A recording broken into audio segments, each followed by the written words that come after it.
రామరాజు తన ఫ్యామిలీని తీసుకొని స్వయంవరానికి వస్తారు. ఇక అక్కడికి వచ్చి అక్కడ ఉన్న అరేంజ్మెంట్స్ అవన్నీ కూడా చూసి అబ్బాయి ఎంత బాగున్నాయి, ఎంత బాగా అరేంజ్ చేశారని చెప్పి అనుకుంటూ ఉంటారు. ఇక రామరాజు లోపలికి వెళ్ళి నమస్కారం అని చెప్పి అలా లోపలికి తన ఫ్యామిలీని తీసుకువెళ్తాడు. ఇక అక్కడ కూర్చొని తనైతే అక్కడ అందరినీ వస్తూ చూస్తూ ఉంటాడు. ఇంతలో అక్కడికి ఒక ఆవిడ అయితే తన ఇద్దరు కూతుర్లని తీసుకొని వస్తుంది. ఆ ఇద్దరు కూతుర్లు కూడా అందంగా ఐశ్వర్యంగా ఉంటారు. ఇక వాళ్ళిద్దరు కూతురులతో ఆవిడ ఇలా అంటూ ఉంటుంది, పిల్లలు మీకు ఈ స్వయంవరంలోనే మీ ఇద్దరికి పెళ్లి సెట్ చేసేయాలి, ఎలాగైనా సరే ఇప్పుడు మీ ఇద్దరికి పెళ్ళిని కాయ పెట్టేస్తాను, సరేనా, మీరే కొంచెం కోఆపరేట్ చేయండి అని చెప్పి అంటూ ఉంటుంది.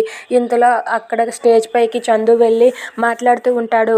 నాకు కాబోయే అమ్మాయి ఎలా ఉండాలంటే మా అమ్మ నాన్నల్ని వాళ్ళ అమ్మ నాన్నల్లా చూసుకోవాలి, అలాంటి అమ్మాయి అయితేనే నేను పెళ్లి చేసుకుంటానని చెప్పి అంటాడు. అది విని రామరాజు వాళ్ళు చాలా గర్వంగా ఫీల్ అవుతారు.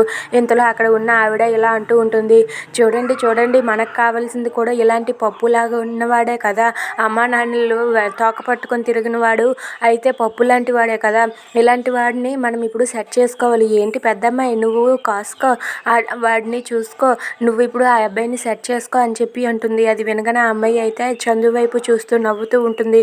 ఇక చందు స్టేజ్ దిగి కిందకి రాగానే రామరాజు అయితే చందుని పట్టుకొని హగ్ చేసుకొని నువ్వు నా కొడుకు అని నిరూపించావురా అని చెప్పి అంటూ గర్వపడుతూ ఉంటాడు. ఇంతలో ఆవిడ పెద్దమ్మాయి పైకి వెళ్ళి స్టేజ్ మీద ఇలా అంటూ ఉంటుంది, నేను చేసుకోబోయే అబ్బాయి చాలా మంచివాడు అయి ఉండాలి, వాళ్ళ తల్లిదండ్రులని నా తల్లిదండ్రుల్లా చూసుకుంటానని చెప్పి అంటూ ఉంటుంది. అది వినగానే రామరాజు వేదవతి వాళ్ళైతే చాలా సంతోషిస్తూ అలా చూస్తూ ఉంటారు.